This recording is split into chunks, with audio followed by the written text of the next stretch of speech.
YouTube channel. My name is Hassan, HassToFix. Today's video is about how to restart your iPhone without your home button. So what you do is go to settings, go to accessibility and go down to touch. Go from touch, Assistive Touch, click on it, switch that on, and then there you go, you get a little icon here.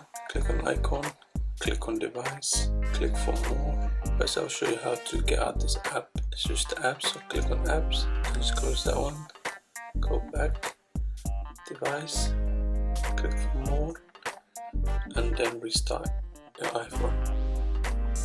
Are you sure you want to restart your iPhone? You click yes. I don't want to restart it right now. So if you guys find that helpful, give me a thumbs up or subscribe to my YouTube channel.